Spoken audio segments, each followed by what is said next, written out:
ಅಯ್ಯೋ, ಅದೇನ್ ಸೌಂಡು? ಯಾರು ಬಿದ್ದಾಗೈತಲ್ಲ?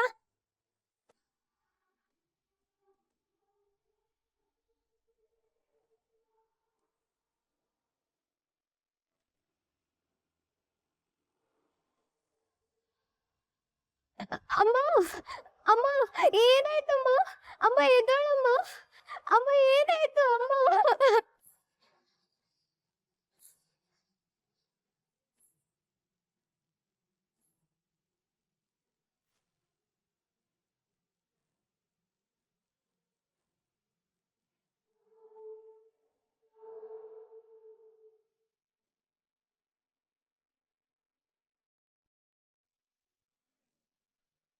ಇದೇನಲ್ಲ ನಿನ್ನ ಲೆವೆಲ್ಗೆ ನೀನು ಈ ಥರ ಔಟ್ಲುಕ್ ಬರೋದಾ? ಅಂದಾಗೆ ಇವರು ನಾನೆಲ್ಲೇ ಹೋದ್ರು ಈ ಮೂರ್ತಿ ಅಂಕಲ್ ನನ್ನ ಬೆನ್ ಬಿದ್ದಿದ್ದಾರೆ. ನನ್ನ ಮೇಲೆ ಮೊದಲೇ ಡೌಟ್ ಇದೆ. ಮೇಲಿಂದ ನಾನು ಹೀಗೆ ಸಿಗಾಕೋತಿದ್ರೆ ಒಂದಿನ ನನ್ನೇ ಮುಗಿಸ್ಬಿಡ್ತಾರೆ. ಅದಕ್ಕೂ ಮೊದಲೇ ನಾನು ಅವ್ರನ್ನ ನನ್ನ ದಾರಿಯಿಂದ ದೂರ ಮಾಡಬೇಕು.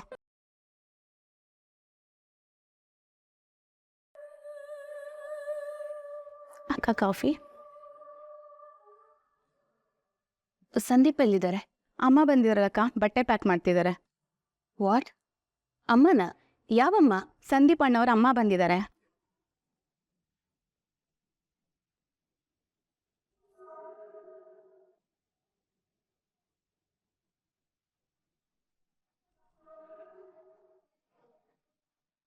ಅವ್ರು ಮತ್ತೆ ಬಂದ್ರ? ನನ್ ಬೆನ್ ಬಿಡೋದಿಲ್ಲ ಅನ್ಸುತ್ತೆ. ಸ್ಯಾಂಡಿ, ನಿನಗೆ ಅಮ್ಮನ್ ನೋಡ್ದೆ ಬೇಜಾರೇ ಆಗೋದಿಲ್ವೇನೋ? ಪ್ರತಿ ಸಲ ನಾನೇ ಬರ್ತೀನಿ, ನಿನಗೆ ನನ್ನ ನೆನಪೇ ಆಗೋದಿಲ್ವಾ? ಅಮ್ಮ, ಯಾಕಮ್ಮ ಹಾಗನ್ಕೋತೀಯ? ನೆನಪಾಗದೆ ಪದೇ ಪದೇ ಫೋನ್ ಮಾಡ್ತೀನ ನಾನು ನಿನಗೆ? ಆಫೀಸಿಂದ ಮನೆಗೆ ಬರ್ತಾನೆ ಲೇಟಾಗಿ ಹೋಗಿರುತ್ತಮ್ಮ. ಈಗೇನು, ಇನ್ಮೇಲಿಂದ ನಾನೇ ಅವಾಗವಾಗ ಮನೆಗೆ ಬರ್ತೀನಿ, ಓಕೆನಾ? ನೀನೊಬ್ನೇ ಬಂದ್ರೆ ನಿಮ್ ಸೊಸೆ ಬರ್ಲಿಲ್ವಾ ಅಂತ ಅಕ್ಕಪಕ್ಕದವರು, ನನ್ನ ಸರ್ಕಲ್ ಅವರು ಎಲ್ಲ ಕೇಳ್ತಾರೆ. ನನಗೆ ಅವಮಾನ ಆಗತ್ತೆ. ಏನೇನೋ ಸುಳ್ಳು ಹೇಳ್ಕೊಂಡು ತಳ್ತಾ ಇರ್ತೀನಿ. ನೀನ್ ಬರ್ತೀನಿ ಅಂತ ಹೇಳ್ತೀಯ ಹೊರತು ನೀನ್ ಹೆಂಡ್ತಿನೂ ಕರ್ಕೊಂಡು ಬರ್ತೀನಿ ಅಂತ ಯಾವತ್ತೂ ಹೇಳೋದಿಲ್ಲ. ಅಮ್ಮ, ಆ್ಯಕ್ಚುಲಿ ಅಮ್ಮಗಲ್ಲಿಗೆ ಬರೋದಕ್ಕೆ ಇಷ್ಟ ಇಲ್ಲ. ನಿನಗೆ ಪದೇ ಪದೇ ಒತ್ತಾಯ ಮಾಡ್ತಿದ್ರೆ ಅವಳಿಗೂ ಕಷ್ಟ ಆಗುತ್ತಲ್ವಾ? ಹಾಗಂತಲ್ಲ ಸ್ಯಾಂಡಿ, ನೀನೇನ್ ಅಲ್ಲೇ ಇರ್ಬೇಕು ಅಂತ ನಾನು ಹೇಳ್ತಾ ಇಲ್ಲ. ಬೇರೆ ದಿನ ಬರೋದ್ ಬೇಡ, ಕನಿಷ್ಠ ಪಕ್ಷ ಪೂಜೆ ಇರೋ ದಿನ ಬಾ ಅಂತ ಹೇಳೋದು ತಪ್ಪಾ? ಮತ್ ತಪ್ಪು ಅಂತ ನಾನು ಎಲ್ಲಮ್ಮ ಹೇಳ್ದೆ? ಅವಳಿಗೀಗ ಅಲ್ಲಿಗೆ ಬರೋದಕ್ಕೆ ಇಷ್ಟ ಇಲ್ಲ. ಪೂಜೆ ಅದು ಇದು ಅಂತಲ್ಲಮ್ಮ, ಇಲ್ಲದೆ ಹೋದ್ರು ಅವಳಿಗೆ ಅಲ್ಲಿಗೆ ಬರೋದಕ್ಕೆ ಇಂಟ್ರೆಸ್ಟೇ ಇಲ್ಲ. ಈ ವಿಚಾರಕ್ಕೋಸ್ಕರ ನಾನು ಅವಳು ಜಗಳ ಮಾಡ್ಕೊಳಕ್ಕಾಗತ್ತಾ? ನಾವೇ ಒಂದ್ ಸ್ವಲ್ಪ ಅಡ್ಜಸ್ಟ್ ಮಾಡ್ಕೊಂಡು ಹೋಗ್ಬೇಕಮ್ಮ. ಆದ್ರೂ ನಿನ್ ಹೆಂಡ್ತಿಗೆ ಇಷ್ಟೊಂದು ಹೆದರ್ಕೊಳ್ಳೋದು ಸರಿ ಇಲ್ಲ. ನೀನ್ ಹೇಗೆ ನಿಮ್ ಅತ್ತೆ ಮನೆಯಲ್ಲಿ ಅಡ್ಜಸ್ಟ್ ಮಾಡ್ಕೊಂಡಿದ್ಯೋ ಹಾಗೆ ನಿನ್ ಹೆಂಡ್ತಿನೂ ಒಂದಿನದ ಮಟ್ಟಿಗೆ ಅಡ್ಜಸ್ಟ್ ಮಾಡ್ಕೊಂಡು ಅವ್ರ ಅತ್ತೆ ಮನೆಗೆ ಬರೋದ್ರಲ್ಲಿ ಏನ್ ತಪ್ಪು? ಹಾಗ್ ನೋಡಿದ್ರೆ ಅವಳು ಇರ್ಬೇಕಾಗಿರೋದು ನಮ್ಮನೆನಲ್ಲೇ ತಾನೆ.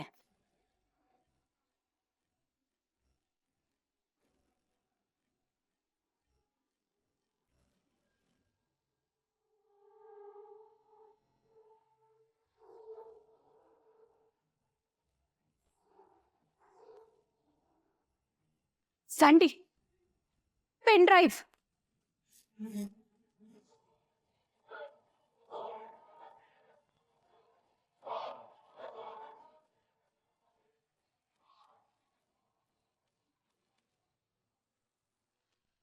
ಅಮ್ಮ, ಈ ಪೆಂಡ ಯಾಕೆ ತಗೊಂಡೆ? ಇದನ್ನೆಲ್ಲ ಮುಟ್ಬಾರ್ದು ಅಂತ ಗೊತ್ತಿಲ್ಲ ನಿನ್ಗೆ?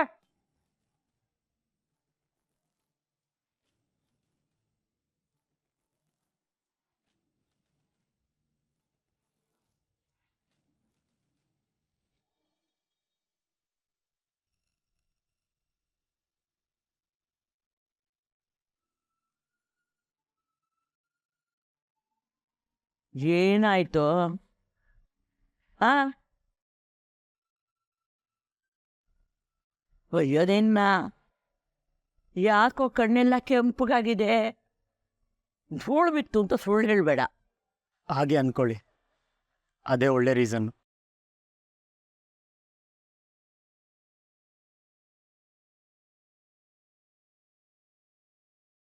ಏನಾಯ್ತಪ್ಪ? ಇವತ್ತು ಸಂಪಾದನೆ ಆಗ್ಲಿಲ್ವಾ? ಅದು ಹಾಗೆ ಕಣೋ, ಒಂದು ದಿವಸ ಜಾಸ್ತಿ ಆಗುತ್ತೆ, ಒಂದು ದಿವಸ ಕಡಿಮೆ ಆಗುತ್ತೆ. ಇವತ್ತಿಲ್ಲ ಅಂದರೆ ನಾಳೆ ದಿನ ಆಗುತ್ತೆ. ಅದಕ್ಕೆ ಯಾಕೋ ತಲೆ ಕೆಡಿಸ್ಕೊಳ್ತೀಯಾ? ದುಡ್ಡಿನ ವಿಷಯ ಅಲ್ಲ ಅಜ್ಜಿ. ಮತ್ತೆ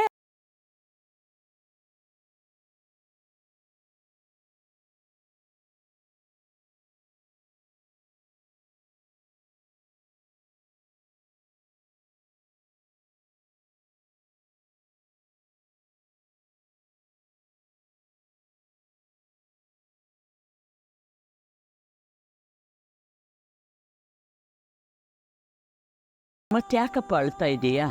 ನಾನಿವತ್ತು ಅಮ್ಮನ್ ನೋಡಿದೆ ಅಜ್ಜಿ, ಬೇಜಾರಾಯ್ತು. ಪಾಪ ಅಮ್ಮ ನನಗೋಸ್ಕರ ಎಷ್ಟು ಕಾಯ್ತಿದ್ರೋ ಏನೋ. ಅಮ್ಮನ್ ನೋಡ್ತಿದ್ದಂಗೆ ನಂಗೆ ಅಳು ಬಂದ್ಬಿಡ್ತು. ತುಂಬಾ ಮಿಸ್ ಮಾಡ್ಕೊಳ್ತಾ ಇದ್ದೀನಿ. ಒಂದೊಂದು ಸಲ ನೋಡ್ತಾ ಇದ್ರೆ ತಮಾಷೆ ಮಾಡ್ತಾ ಇದೀಯಾ ಅನಿಸುತ್ತೆ. ಆದರೆ ಕಣ್ಣೀರು ಹಾಕ್ತಾ ಇದೀಯಾ ನೋಡು, ಸುಳ್ಳು ಅಂತ ಅಂದ್ಕೊಳ್ಳೋಕ್ಕೆ ಮನಸ್ಸು ಬರ್ತಾ ಇಲ್ಲ. ಹೋಗ್ಲಿ ಬಿಡು. ಅಮ್ಮನ ನೋಡಿದೆ ಅಂದೆಲ್ಲ, ಇನ್ಮೇಲೆ ಸಮಾಧಾನ ಆಗುತ್ತೆ. ಸಾಧ್ಯ ಆದರೆ ಪದೇ ಪದೇ ಹೋಗಿ ನೋಡು.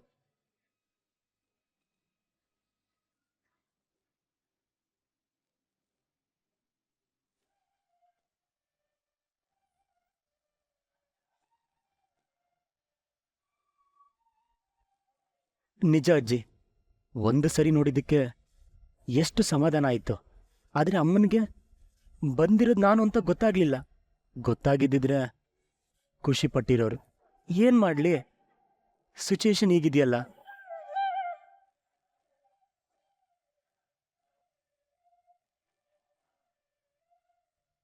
ನನಗೆ ಕರೆಂಟ್ ಬಿಲ್ ಸಾಲ ವಾಪಸ್ ಮಾಡೋದಕ್ಕೆ 500 ರೂಪಾಯಿ ಶಾರ್ಟೇಜ್ ಇತ್ತು.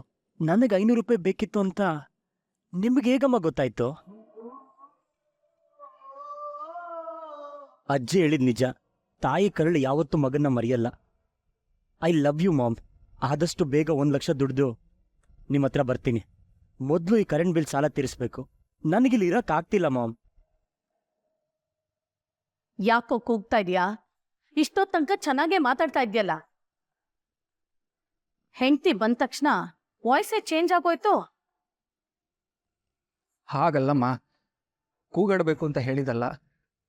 ರೂಮ್ ಅಂದಮೇಲೆ ಏನೇನೋ ಇರುತ್ತಲ್ವಾ, ಇದನ್ನೆಲ್ಲ ಏನಕ್ಕೆ ಮುಟ್ಟಬೇಕು? ಪ್ರೈವಸಿ ಅನ್ನೋದೊಂದು ಇರುತ್ತಲ್ವಾ, ಅದಕ್ಕೆ ಮುಟ್ಟಬೇಡ ಅಂತ ಹೇಳಿದೆ ಅಷ್ಟೇ. ಅವಸರದಲ್ಲಿ ಸ್ವಲ್ಪ ವಾಯ್ಸು ಜಾಸ್ತಿ ಆಗಿರ್ಬೇಕಷ್ಟೆ. ಇಷ್ಟೊತ್ತು ನಿನ್ ಬಟ್ಟೆನೆಲ್ಲ ಪ್ಯಾಕ್ ಮಾಡ್ತಾ ಇದ್ದಿದ್ ನಾನೇ ತಾನೆ? ಆಗ ಪ್ರೈವಸಿ ಇರ್ಲಿಲ್ವಾ? ಈಗ ಈ ಪೆನ್ ಡ್ರೈವ್ ಮುಟ್ಟಿದ ತಕ್ಷಣ ಇಷ್ಟೊಂದು ಕಿರ್ಚಾಡ್ಬಿಟ್ಟೆ. ಏನಿದೆ ಅಂಥದ್ದು ಆ ಪೆನ್ ಡ್ರೈವ್ ಅಲ್ಲಿ?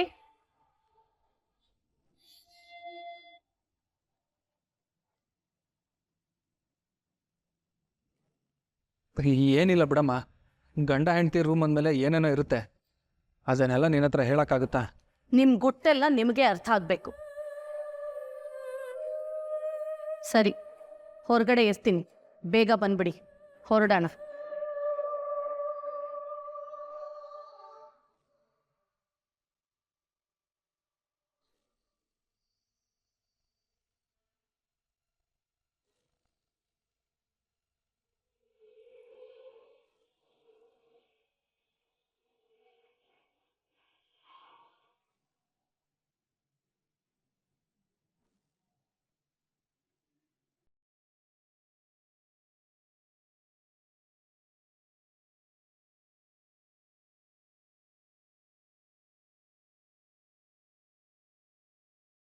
How irresponsible Sandy.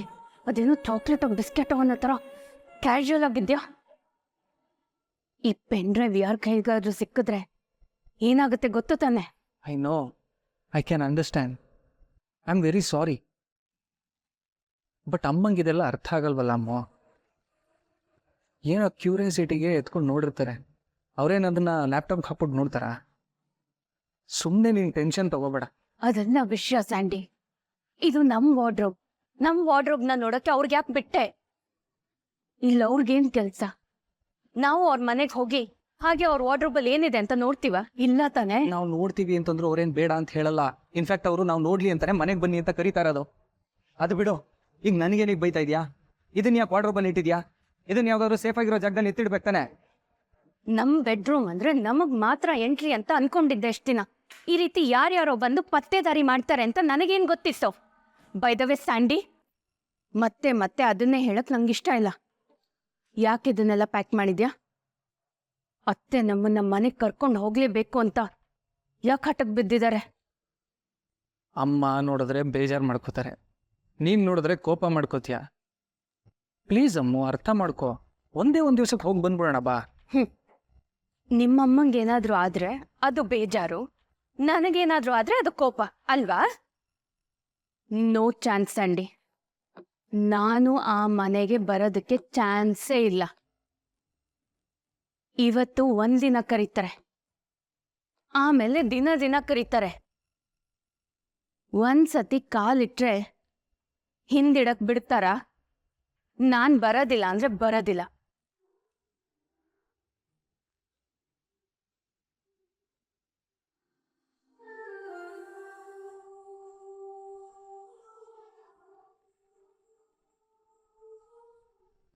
ನನ್ನ ಲೈಫಲ್ಲಿ ಏನಾಗ್ತಿದೆ? ಯಾವ್ದನ್ನ ಅಂತ ಸಹಿಸ್ಕೊಳ್ಳಿ. ಮಹೇಶನ್ ಟಾರ್ಚರ್ ಕಡಿಮೆ ಆಗಲಿ ಅಂತ ಗಾರ್ಮೆಂಟಿಗೆ ಸೇರಿಕೊಂಡೆ. ಇಷ್ಟು ದಿನ ಮಹೇಶರ್ ಕಾಟ ಕೊಟ್ಟಿದ್ದು ಸಾಲದು ಅಂತ ಈ ಪುರುಷೋತ್ತಮ ಬೇರೆ ಗಂಟು ಬಿದ್ದಿದ್ದಾನೆ. ನನ್ನ ಜೀವನ ಬಾಣ್ಲಿಂದ ಬೆಂಕಿಗೆ ಬಿದ್ದಾಗ ಆಗಿದೆ. ಏನು ಮಾಡಲಿ? ಹೇಗೆ ಪಾರಾಗಲಿ? ಸಾಯೋ ತನಕ ಲೈಫ್ ಇಷ್ಟೇನಾ? ಇಲ್ಲ, ಏನೋ ಒಂದು ಒಳ್ಳೇದಾಗೆ ಆಗುತ್ತೆ. ಆಗೋದೆಲ್ಲ ಒಳ್ಳೇದಕ್ಕೆ ಅಂತಾರೆ. ಏನೋ ಒಂದು ದಾರಿ ಕಾಣಿಸ್ದೇ ಇರಲ್ಲ.